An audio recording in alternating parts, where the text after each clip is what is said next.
Bonjour Jean-Pierre Faure.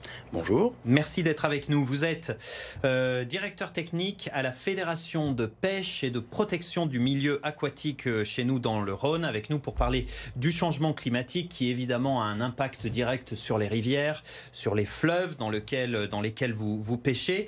J'évoquais à l'instant les chutes de pluie abondantes chez nous le mois dernier en mars. C'est forcément une bonne nouvelle parce que la situation était vraiment critique à l'ouverture de la pêche il y a 3 semaines. Oui, effectivement. Donc on est issu là de 12, même 14 mois de vraiment gros déficit.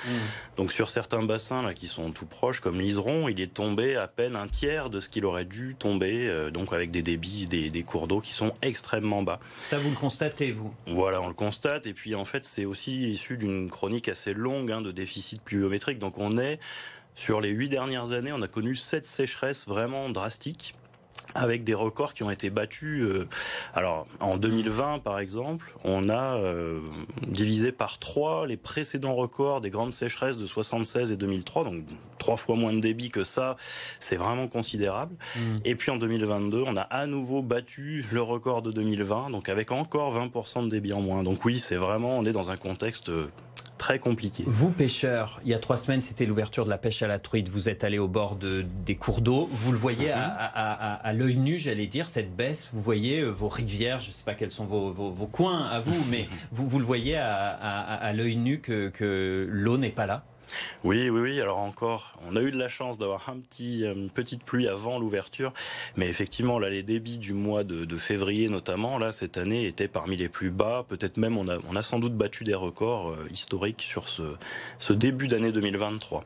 Donc après, c'est plutôt sur l'été qu'on constate vraiment les dégâts, puisque là, on a eu des gros linéaires de cours d'eau totalement à sec, donc on voit plus que les cailloux, avec des poissons morts sur des grandes parties. Donc voilà, on a eu des choses totalement inédites sur l'été dernier. Parce qu'évidemment, quand les rivières sont à sec, les rivières qui disparaissent, l'eau arrête de couler, évidemment c'est une hécatombe pour les poissons. C'est ça, donc sur notamment notre département a beaucoup de petits cours d'eau qui sont assez vulnérables, bien entendu si on accepte le Rhône et la Saône, mais ils sont très vulnérables à ces secs.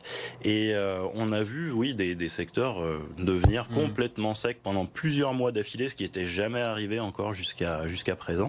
On voit ce chiffre, cette étude de l'Association régionale de pêche en Auvergne-Rhône-Alpes qui indique que 31% des poissons et des écrevisses sont en danger, sont menacés. C'est grave. Oui, et on arrive à des situations qui sont totalement inédites en fait. Donc comme je vous disais, 7 sécheresses d'affilée sur 8 ans, c'est quelque chose qui a jamais été enregistré encore dans les chroniques. Et on le voit, donc on mène pas mal d'inventaires scientifiques là sur les cours d'eau, donc sur les poissons, sur les écrevisses notamment. Et là, en l'espace de 7-8 ans, on a vu des abondances, par exemple pour la truite, qui est une espèce très commune normalement. On a quasiment perdu les 3/4 de l'abondance de ce poisson-là en l'espace de 7 ou 8 ans. Donc oui, on a des impacts qui sont vraiment considérables.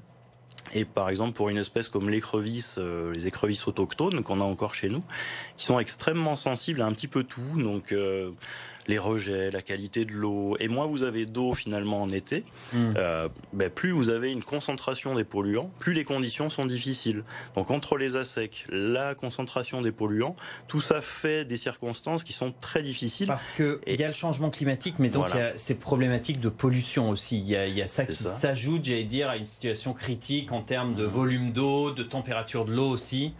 Tout à fait. Donc, alors, non seulement il y a les pollutions, puis il y a toutes les infrastructures qui sont construites aussi autour des cours d'eau. Alors, par exemple, les fameuses retenues collinaires, là, dont on entend pas mal parler, ça fait des énormes surfaces d'échange entre l'air et l'eau. Et là, du coup, on a beaucoup d'évaporation qui se produisent. Donc, on a des petits cours d'eau qui s'arrivent totalement secs, en fait, en dehors des retenues. À l'aval des retenues, il n'y a plus de débit du tout. Tout part en fumée, si je puis dire. Et puis, effectivement, le soleil tape plein fer sur ces espaces-là. Et donc, l'eau au sein des retenues chauffe énormément. On peut avoir jusqu'à 7, 8, 10 degrés en plus en aval de ces retenues. Et quand l'eau tombe dans les rivières derrière, tout meurt, puisque finalement, on a des conditions qui sont beaucoup trop chaudes pour que les espèces vivent, quoi. Le tableau est très noir, le constat est très sombre. Qu'est-ce qu'il faut faire, selon vous? Comment améliorer la situation? Le chantier est si vaste, Oui, c'est vaste. Alors, le tableau, tout n'est pas rose, mais tout n'est pas noir non plus.